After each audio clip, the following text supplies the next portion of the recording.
Today we will be learning the fourth chapter of your economics, Globalization and the Indian Economy, part 2.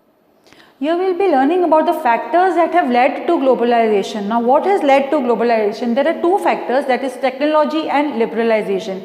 Transport, goods delivered fast and at low cost. Container services have reduced post handling cost of the transport has fallen. Communication, mobile, fax, computers, internet, technology जो improve हुई है, ये वाला जो factors हैं सारे, goods जो deliver होती हैं वो फास्ट है, लो कॉस्ट में, ट्रांसपोर्टेशन फैसिलिटीज़ है, I told you communication facilities है, इनकी वजह से ये ग्लोबलाइजेशन की तरफ अपन जल्दी जल्दी बढ़ते जा रहे हैं. And then liberalisation means removal of trade barriers. जो ट्रेड बैरियर्स है, यानी कि गवर्नमेंट अगर ट्रेड बैरियर्स लगा दी कि अपन इस कंट्री के साथ बिजनेस नहीं कर सकते तो एक प्रॉब्लम आ जाती है. But when you are free to do the business with any country, तो वो इम्प्रूवमेंट होता है, वो ग्लोबलाइजेशन की तरफ आपको लेके जाता है. तो वो एक चीज़ है. Less interference by the government regarding import and export. Government की इंटरफेरेंस अगर रहेगी इम्पोर्ट एंड एक्सपोर्ट में तब भी एक प्रॉब्लम आती है. But if they are leaving you free to do that, then also it will be beneficial for the country and it will lead to the globalisation.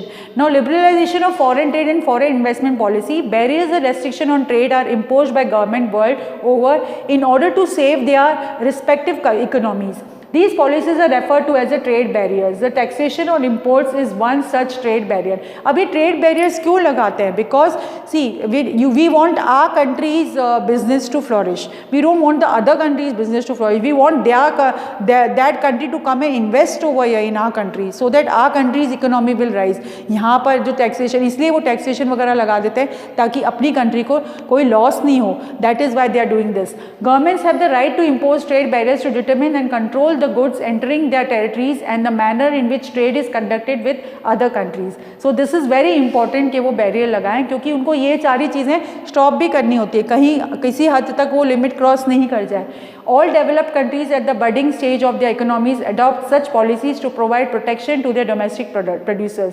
Once the domestic producers become well-to-do, gradually such barriers were lifted. अब अगर देखो countries पे barriers तो लगा दिया, अगर economic condition अपने जो डोमेस्टिक प्रोड्यूसर्स की इम्प्रूव्ड है और इम्प्रूव हो रही है, अच्छी है, तो फिर वो लोग बैरियर हटा देंगे. बट अगर अपनी यहाँ के प्रोड्यूसर्स की कंडीशंस खराब है तो उनको बैरियर लगाना पड़ेगा. Otherwise who will purchase the product produced in our own country?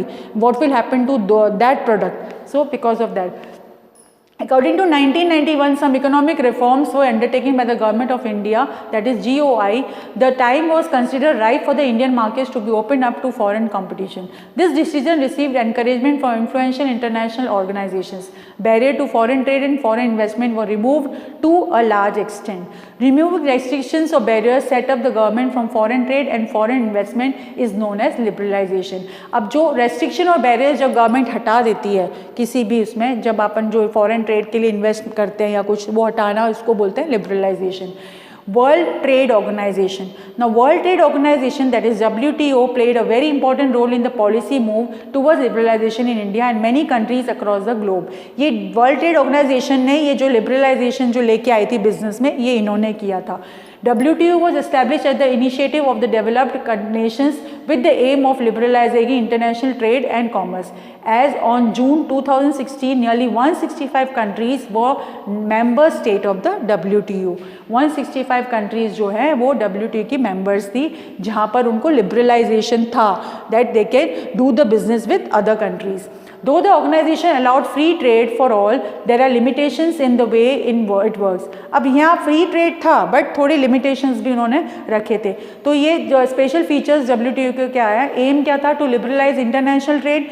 International trade को फ्री करना था उन लोगों को, सब लोगों के लिए खुला, so that they can do business in a proper way, export import चले. Founded an initiative of the developed countries. ये किसने फाइंड रखा था? ये इनिशिएटिव किसने लिया था? WTO को डेवलप्ड कंट्री ने लिया था.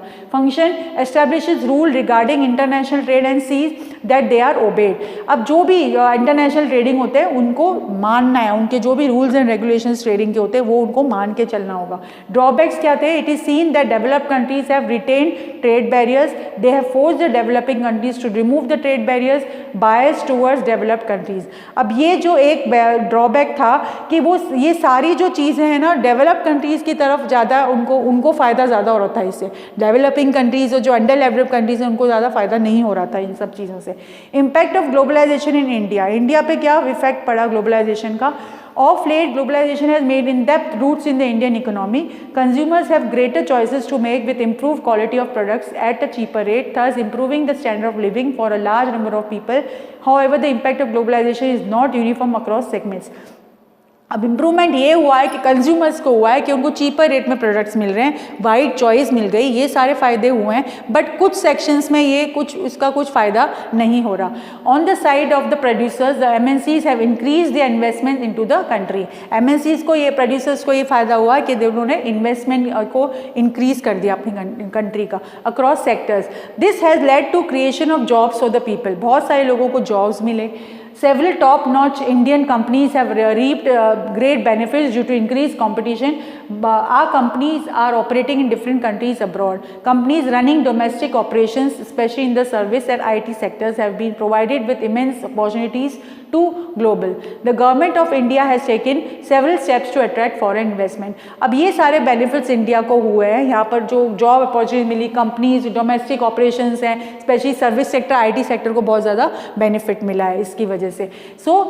इंडिया जो है वो बहुत सारे स्टेप्स और भी ले रही है कि जितना ज़्यादा हो जो फॉरेन इन्वेस्टमेंट करे ताकि अपनी कंट्री को ज़्यादा से ज़्यादा बेनिफिट मिले, अपनी इकोनॉमी बढ़े। The struggle for fair globalization. Now, what was the struggle? Since globalization has not affected everyone equally, therefore people have been hit hard, need to be given fair opportunities. अब बहुत सारे लोगों को इसका benefit नहीं हुआ, इसलिए उनको फेयर अपॉर्चुनिटीज़ देने के लिए बहुत सारी चीज़ गवर्नमेंट बहुत सारे डिसीजंस ले रही है अभी। The government needs to play a lead role in creating such opportunities, उनको लेना भी पड़ेगा। Government has to take the opportunity to give the opportunity to the people who are not getting benefit, उनको इसमें हेल्प करनी होगी उन लोगों की। People on the other hand can also play a crucial role in achieving a fair globalised world. The former can create a conducive environment by taking positive policy reforms and supporting small producers. It can negotiate with organizations like WTO for fairer rules. The latter, by being more aware and responsive, can demonstrate, campaign and represent their grievances and fight for their rightful shares. अब ये इन लोगों को करना पड़ेगा, जो business firms हैं यहाँ की, उन लोगों को WTO को से डिस्कस करके उनको बोलना पड़ेगा कि हमारे लिए कुछ तो ढिलाई छोड़ो। आई टोल्ड यू, उन्होंने फ़ायदा सारी डेवलप्ड कंट्रीज़ को दिया, बट हमारी कंट्री में थोड़ा बहुत जो प्रॉब्लम्स आ रही हैं उसको भी कंसिडर उनको करना चाहिए। So they should discuss with him. Then, such a fair globalized world will ensure that every individual gets his or due share of opportunities created by integrated production and integrated markets. इसी तरह से if they will listen to them, then only we will get the benefit of the globalization. Thank you everyone.